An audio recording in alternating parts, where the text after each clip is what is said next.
little bit nervous. Sunday morning, the feeling is always the same. Scary, fear, adrenaline. Think positive, but also scary to make some mistake. Together, the worst and the best moment of my life.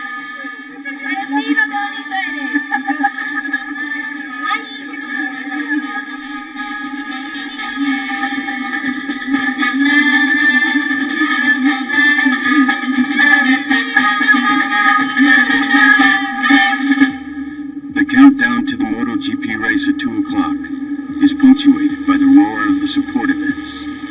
The junior class at 11, the intermediate at 12:20. Then it's time. There are many things out of your control. These are the things that make you a little bit uncomfortable in that particular hour before the race. Disfruto, porque todo lo que consiguen en el fruto que mi hijo, pues a ver si va y esto. Pero también lo pasas muy mal. Los padres también tenemos miedo, porque es muy peligroso. The danger is inevitable. It's motor racing on two wheels at very high speeds. We're always trying to make it better. We're working on things like rider equipment, with airbags inside the levers, and then the rules that I apply to not allow the riders to do things that put them in danger.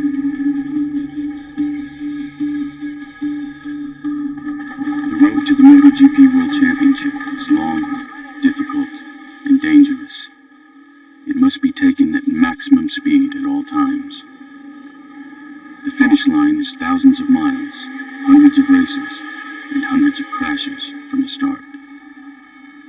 Thousands of young riders go racing each year in Europe, Asia, and America, dreaming of a place on the world stage. Very few of them will get there. Nobody knows the ferocity of the competition better than Valentino Rossi. He's raced in over 300 Grand Prix since 1996, won over 100 of them, and taken 9 world championships. He made it to Motogp the way most of them do, rising through the junior and intermediate classes, learning the Grand Prix tracks on 140-mile-an-hour bikes, then 170-mile-an-hour bikes, before the move to Motogp and over 200 miles an hour. Year after year, he's fought off wave after wave of challenges. Over 100 riders have come and gone in his time at the top. Rossi is the only one left from the Motogp class of 2000. From 2001 to 2005, he won 5 Motogp championships in a row. Rossi goes through, and there's nothing he can do about it.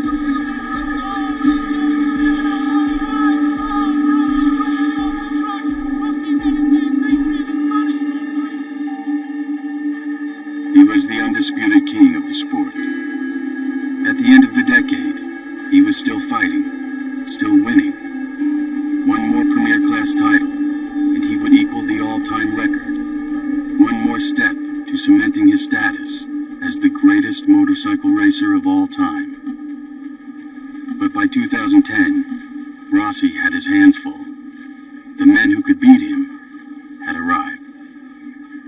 If he'd known where to look, you could have seen them coming for him all along. 1994, Spain. 7-year-old Jorge Lorenzo slips and slides his way around a car park in Mallorca. Casey Stoner on 166.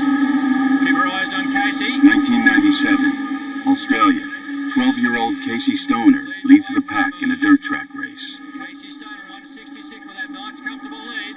He led hundreds of dirt track races there. He once won 32 in a single weekend. Makes a very easy win in event number 5.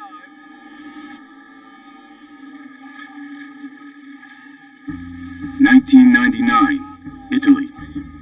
12-year-old Marco Simoncelli wins the National Minimoto Championship.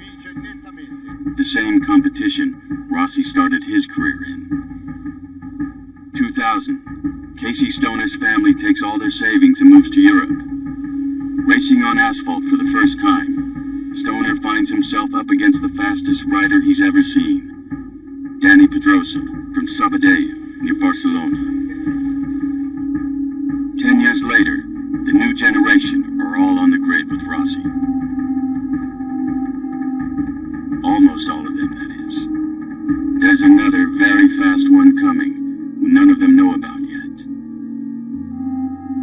1997, Cervera, Spain. Marquez gets a motorcycle for Christmas. He is 3 years old. Casey Stoner stunned Valentino Rossi and everybody else in 2007, his second year in Motogp. The Australian didn't just beat Rossi to the world title that year, he wiped the floor with him, taking 10 victories to the Italian's 4.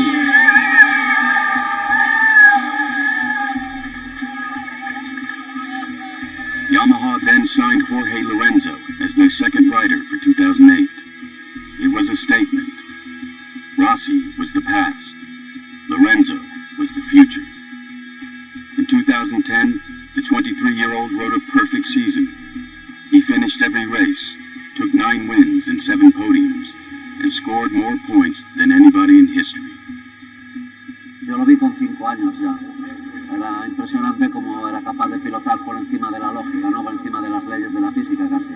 Entonces cuando ves esto en un niño sabes que ahí hay un potencial muy grande.